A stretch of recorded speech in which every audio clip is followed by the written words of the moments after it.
What's going on, guys? Welcome back to the First Stride. Hope you guys are having a great day today. So in today's video, we are going to be going over the Madden 21 Franchise 3 updates, and we're also going over exactly how the trade logic works in Madden itself. But before we get into that, all I ask of you guys is to please hit that thumbs up button. It lets me know that you guys like this type of content, and it also helps other people watch this video. Please do subscribe, comment down below exactly, anything football related. It's totally fine.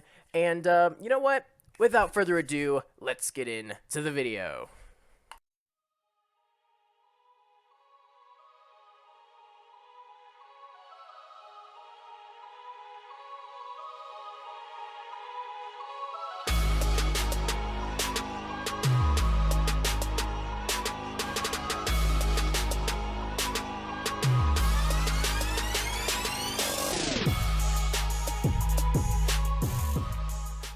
And we are back. So as I said before, we are just going to be going over briefly on the new update for Madden 21 franchise mode. Obviously, this is the last update of the year. And you know what? We also have a couple of spoilers, but we're going to go ahead and get into that for Madden 22 in later on in the video after we go over this stuff. So obviously, first of all, we do have league history. So revisiting the history of your franchise through new running log and key award winners, conference, and Super Bowl championships on a yearly basis. Pretty much what they're talking about here with league history is there's now a new category where you can actually see the league history, and what it's going to be what is really going to show you is obviously who won the Super Bowl, how many times the teams who actually were in the Super Bowl have won the AFC and NFC championship, and obviously I will be showing you guys this in the video, but it's also going to be showing you exactly who was the Super Bowl MVP, and it's just going to give you a yearly log of who's won the Super Bowl, who won the Super Bowl MVP, and all of the yearly awards on the right corner. Now, the second thing that we have here are the trade logic and player value improvements. This is honestly the biggest thing that it's really just changed franchise mode in general, in my opinion. Really what it's allowed us to do now is we're going to be able to trade, Patrick Mahomes for 2 first-round picks, possibly 3 first-round picks.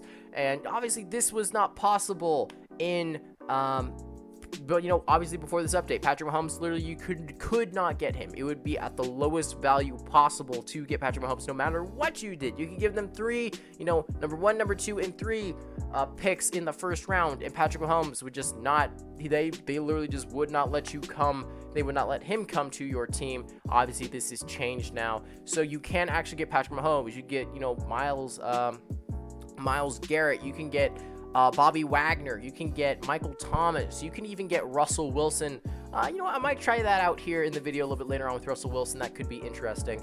But anyway, so then as we go down here, what they pretty much talking about is overall in dev traits. So fixing issues where high overall / dev trait players did not have value due to player archetype differences. So in situations where a team valued a receiving back but had a power back, the power back would previously crater in value for no reason otherwise.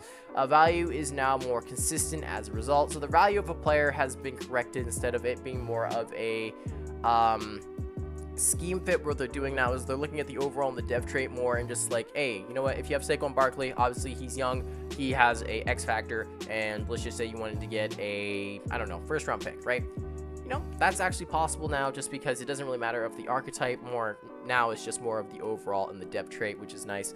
Now obviously what else they're going over here is just they address an issue where players would be evaluated at incorrect depth chart positions on the acquiring team. This caused inconsistencies in player values for CPU team acquiring players. So really what they're talking about here is when you have, like, I don't know, let me just give you an example. So Joe Burrow, he's a starting quarterback, right? So what it's going to be able to do now is it's going to look at Joe Burrow and it's going to be like, hey, you are a starting quarterback. That means you were hired higher than you would be if you were a second string quarterback, just because obviously you have a good dev trait and you're super young, so there's potential there. The game is actually going to recognize that there is potential because he is a starting player and he's young and he has a good dev trait. Same thing goes with offensive linemen, running backs, corners. Obviously, if they're starting, if they're good, if they're young, if they have a good dev trait, it's gonna value them higher than it would a second string that has, I don't know, normal Devin if he's 27.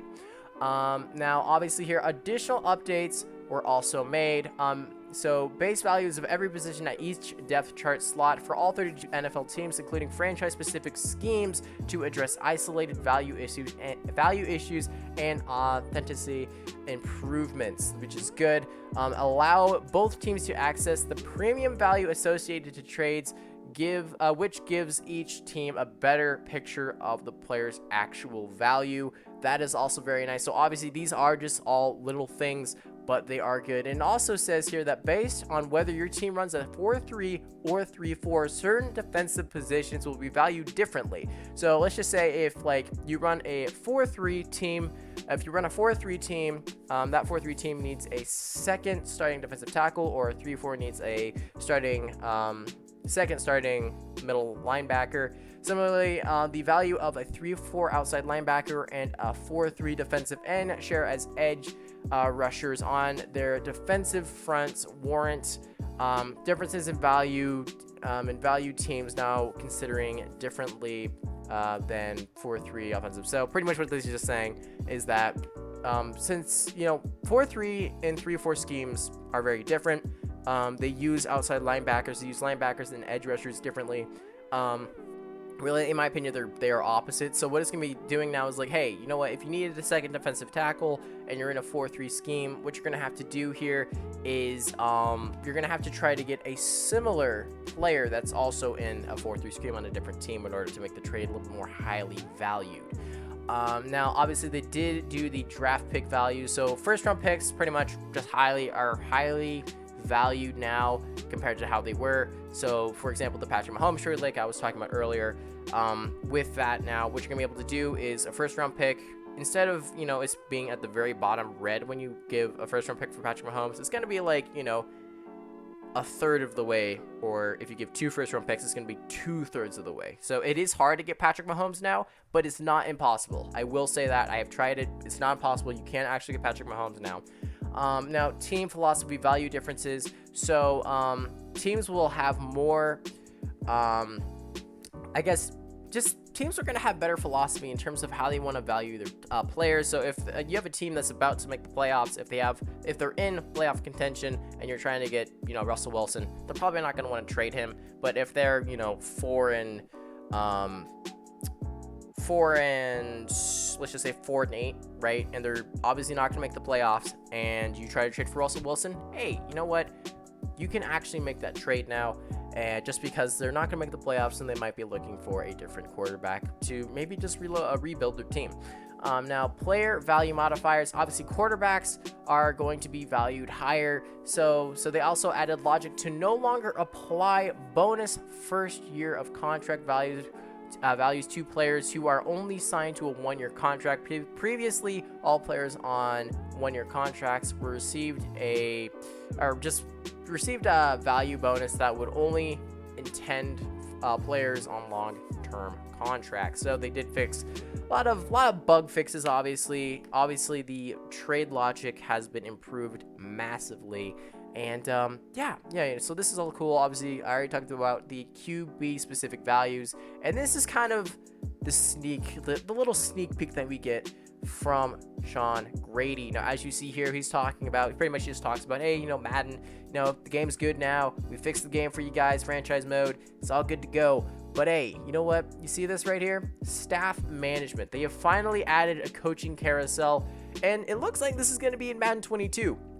So this is going to, as you see here, it's in development, but this looks like it's going to be a coaching carousel for franchise mode in Madden 22. So we will be talking about this at a later date, but just to kind of give you guys a heads up, coaching carousels coming to Madden 22? Question mark? Looks like it. Not entirely sure, but you know what? This is very exciting. So this really is everything that you need to know about the third franchise update that has just come out. And now we're going to go ahead and hop into Madden 21 and figure out what the heck Madden has done with the trade logic. Alright, so we are here in franchise mode, and I really just want to show you guys exactly how EA has fixed the trade logic. So obviously here we are the New York Giants, my favorite team. While they are not the greatest, they are still amazing. But anyway, so we're going to go ahead ahead here, and I just want to show you here the draft pick, really first round pick, how they are way different now than they were before. So as you see here, we have Quentin Nelson, 24.95 overall. We're going to go ahead and just see exactly where this puts us at. As you can see, this is much better. So obviously it says here good value for draft pick, and you have a high value age or dev trait. Obviously he is a superstar dev. He is 24. So really realistically looking at this, you have a first round pick for Quentin Nelson. You know, I'd say that's pretty fair. Now obviously they do want a little bit more. So if we were to get Quentin Nelson, what we'd probably have to do here is if they wanted a player, let's just say like Dexter Lawrence, right? 22 years old, star dev. Let's go ahead and just see exactly what we can get out of this. There you go. So for Dexter Lawrence and a first round pick, you can get Quentin Nelson. Now let's go ahead and see what else we can do with this new trade logic. All right, so the second team we are going with here are the Cincinnati Bengals, and you know what? Just to kind of spice things up here, let's just see exactly what we can get here from, I don't know, let's just say the football team, right? So you have the football team here, and let's just say we wanted Chase Young, right? Well, what we could do is if we put Joe Burrow in, right, for Chase Young, let's go ahead and go over to Chase Young here. Let's go ahead and just say, you know, 95 overall for a 77 overall starting quarterback rookie. Rookie for rookie. Obviously, the interest is not there. The football team are not interested in Joe Burrow. Make a better offer. Obviously, Joe Burrow 5-star, Chase Young 4-star. So exactly how can we make this trade work now? Well, let's just say we wanted to put in a first-round pick. So you have Joe Burrow and a first-round pick for Chase Young. What is this going to put us at? This is going to be very, very close. As you can see, that first-round pick has really, really made it more possible to get Chase Young. So let's just say, obviously, if we're going to give them Joe Burrow, let's just say we want Alex Smith, right? Obviously, he did get cut. He did get cut in real life, which is very, very unfortunate. But hey, you know what? Let's just try to get Alex Smith here. So let's just say we want Alex Smith, and let's just go ahead and give them, I don't know, let's just say a 5th-round pick. So if we give them a 5th-round pick, a 1st-round pick, and Joe Burrow for Alex Smith, where is that going to put us at? Not close enough. So let's go ahead and try a 3rd-round pick here. So if we give them a 1st-round pick and a 3rd-round pick, what is that going to get us? Bam. Alex Smith and Chase Young for Joe Burrow, 1st-round pick and a 3rd-round pick. I like that. Let's go ahead and find out exactly what other things we can do. All right. So, if you are a Seattle fan, I am terribly sorry about this, all right? But these are just rumors, all right? In real life right now, during the NFL offseason. We are going to go ahead here and go over to the trade center. We're going to go ahead and press manual trade. Obviously, we are the Las Vegas Raiders. And let's go ahead and go over to Seattle. Now, obviously, I'm not saying this would happen in real life. It is possible because I have heard that Seattle is possibly looking to get rid of Russell Wilson here. But if we wanted to really get Russell Wilson here, you know, let's just say the Raiders give them Derek Carr and a 1st-round pick, right? Let's just see where that gets us. I am extremely surprised by this. This is interesting. So if we really wanted Russell Wilson here, realistically, what I would say is that if we wanted him, we give them Derek Carr, 2 1st-round picks for Russell Wilson. Will that get us done? Not quite. That is very interesting. So, really, let's go ahead and look at the team needs here. They need a left tackle. We could give them, who could we give them here? We could give them Richie Incognito. Now, obviously, he is 37. Bit of a crazy guy. They don't look that interested in it. Let's just see where that's going to get us. Not too good. So we can't give them Richie Incognito, but if we were to give them, they need a left end. Max Crosby, right? 23 years old. High value, it looks like. Is that going to get us the job done? No, it's not. So what exactly can we do to get Russell Wilson here? All right, you know what? I'm not going to go that realistic right now. And I'm sure some of you guys are going to hate this. But if we wanted to give them, if we wanted to get Russell Wilson, right? Derek Carr, a 1st-round pick, and Josh Jacobs. Would that work? No? Oh, that is so close. I'm actually really determined to figure this out. Okay, so what about, I don't know, let's just say Darren Waller, right? Bam. Okay, so Derek Carr, a first-round pick, and Darren Waller would get us Russell Wilson. This would never have been possible, ever in my wildest dreams would this have been possible in Madden. And thanks to, hashtag fix Madden franchise mode, now we can do stuff like this. As you see here, we can now do so much with our team, and really this just makes franchise mode that much more dynamic, and I really do enjoy this. Now obviously Russell Wilson number 9, that's not really gonna cut it, but as you see, we do have Russell Wilson here. So while I did just literally break the NFL with some of these trades, it is possible to get Russell Wilson on the Oakland Raiders. Honestly, this makes me really excited just because now we can do all types of stuff for this team. Okay, so the last thing that I really wanted to show you guys here was the league history. So I'm going to go ahead and advance to the Super Bowl just so we can actually see the league history. And after that point, I will show you guys exactly what it looks like. So just give me a second. I will be right back. Okay, so we have made it. Obviously, you can see the playoff bracket here that was added in the last franchise update. But what we're really going to go over to here is the league history. So if I were to just advance past this week, we should be able to see the league history. And all right, so season 2020 recap.